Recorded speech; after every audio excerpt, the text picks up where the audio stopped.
Hi whiskey enthusiasts, it's time for another review. I'm Brett and today I have brought out Beinn Dubh. You can pronounce it slightly differently depending on who you talk to, but it's Beinn Dubh or Beinn Dubh, something like that. Some people put a little bit of a V sound on the end of the second word. This is something that I haven't really searched for, but I've been very interested in tasting this for quite a while, sort of because it's an obscure single malt that not very many people know anything about, and it just seemed interesting. This is put out by the Speyside Distillery, which is actually a real thing, and it is near the Black Mountain, and there's a Gaelic name for that too, and I'm not going to read to find it. But the Black Mountain is the reason that this is called the Black. It has Beinn Dubh the Black. It is a single malt. It is non-age statement. It is finished in port casks. It is also artificially colored to make it even darker to go along with the name. All right, so it's not completely natural color, although I'm sure that there's some color in there from the port casks. The whole idea of this was to be a mysterious type of thing, and that's why they wanted the extra color in it. I'm not a big anti-coloring guy.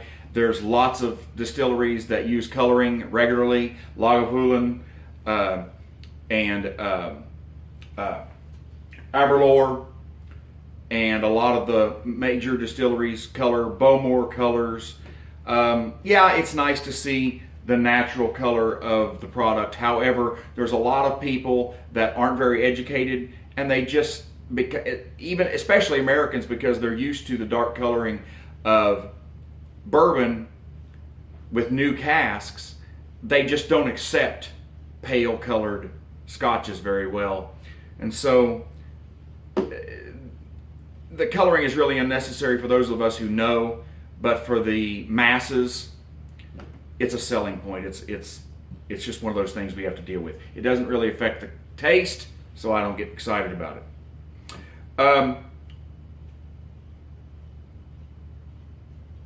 Let me taste this first, and then I have some interesting things to say about it, I believe, because I've tasted it 3 other times, 3 other days before today, and it has a unique spot in whiskey for me. First of all, on the nose, you get a lot of port, a lot of black plum, some cherry.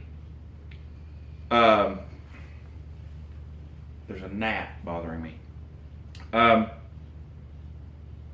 Some black currants, a lot of dark, deep, rich fruits. Underlying it, there's a slight bit of spice, but it's very, very subtle. It's just not very much at all. It's just kind of a warming sensation. Traveling underneath it all, you do get a little bit of a maltiness, a little bit of a sweetbreads note.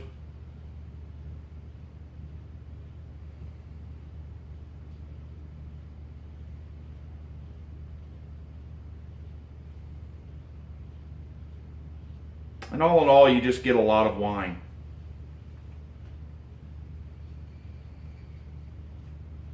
It's a nice nose. It's very solid and firm. It's not a delicate nose,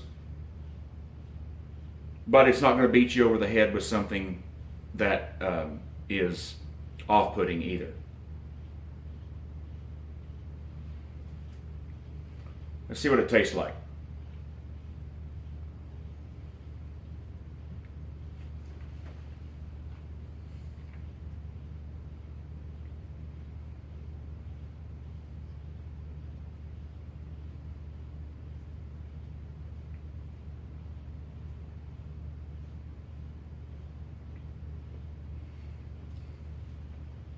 The black currant comes to the forefront in the beginning, more so than anything else. there's still some of that black plum in there, and maybe even a little bit of apple, but it's very subtle. The black currant really takes over and gives this a front end on the palate that is quite unique. There's no smoke in this. There is some maltiness. One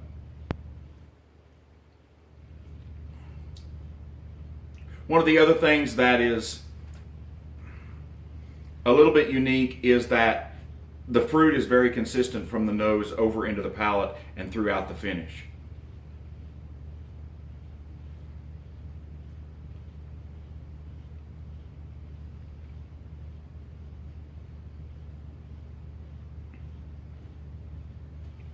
As you get used to the black currant, and you've had a little bit of it, and it starts to fade in your conscious, the other notes that come out are a little bit of marmalade, a little bit of cinnamon and nutmeg. There's some grassiness there. Not a lot, but just a little bit.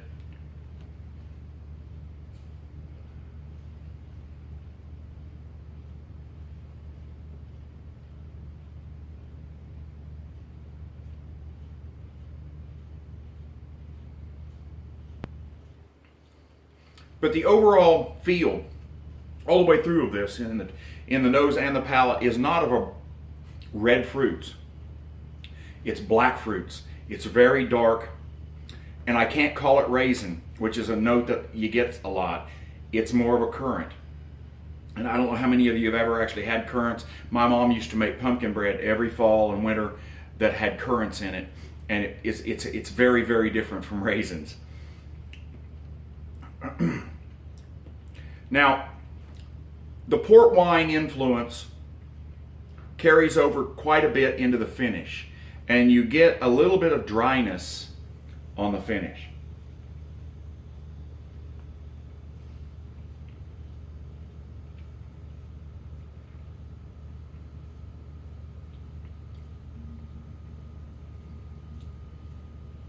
There's a drying effect, and the fruit turns more fruit skins rather than the flesh of the fruit. So you're getting that. If you've ever had grapes that had a drying effect when you ate them, Thompson seedless are sometimes that way, you'll get a drying effect, and that is mostly from the skin and the acidity. And this is much like that. You get that dry wine note to it. So the fruit is more subtle and more dried fruits rather than fresh fruits. There's a little bit more of the nutmeg and stuff that's in there, but still yet the majority of the finish stays with that wine and black fruit note. All right? So that's what I have to say about it. Now here is what I think is important about this malt. Number one, if you are somebody that drinks things like the Glenmorangie line or Glenlivet 12, and that's what you stick to, this may not be for you. Okay? This is non-traditional. The flavors are offbeat, even for a fruity Speyside. They're not traditionally sherry finished. It's not going to remind you of an Edredor 10. It's not going to remind you of a Glendronach. All right? This is quite unique. It's darker, and the first time I tasted it, I went, I have no idea how to describe this. And this is my fourth drink of it in a week, and I'm just now getting a grasp of it. Now, if you're the kind of person who wants to go out there and find the unique thing, and you're looking for the taste you've never had before, this is worth a shot. It's not real expensive, and it's not going to set you back a lot to give it a chance. I like it better the more I taste it, because I'm knowing what to expect now. Part of my issue with it in the beginning was it wasn't what I expected it to be, and it was hard for my brain to overcome that. All right? Now, the final note that I want to tell you about this is that when you're drinking Scotch, and if you do what I do and sample 1 ounce at a time from several different bottles in an evening rather than drinking from one single bottle, you typically want to start with something that's unpeated and move towards your peat later if you're going to have some peated malts. Because once you start having peated malts, it's hard to return to the unpeated stuff. This is an exception. You can go drink this Lafroig Triple Wood.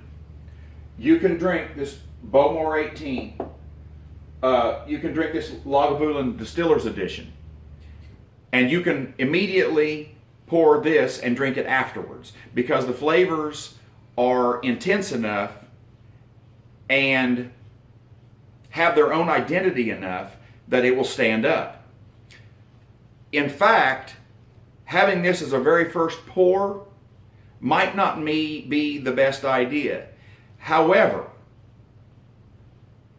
I don't think that I would put it after something that was really pale fruit forward and light and honey based and things like that, because it's going to taste odd after those. All right, so it has a unique spot, but I think it's worth a shot. I'm going to grade this on a true 100-point scale, where 50 is an average whiskey. I'm going to put this at a 75. This is a solid whiskey that I would offer to taste to anyone who visited my house, because they're not going to have anything else like it ever. Whether or not you want to buy one is very, very subjective. The thing is, you're never going to find this in a bar anywhere. You're just not going to find it. So you're just going to have to decide whether you want to take the plunge based on the fact that it's totally unique and you just can't live without trying it. All right? So I like it. I'm not sure everyone will like it. It has a niche. So I hope that's good information for you and it helps you. But regardless of whether you like this or whether you like anything on my shelf or not, there's tens of thousands of them out there. So go out and find you some whiskey you'll love. Bye.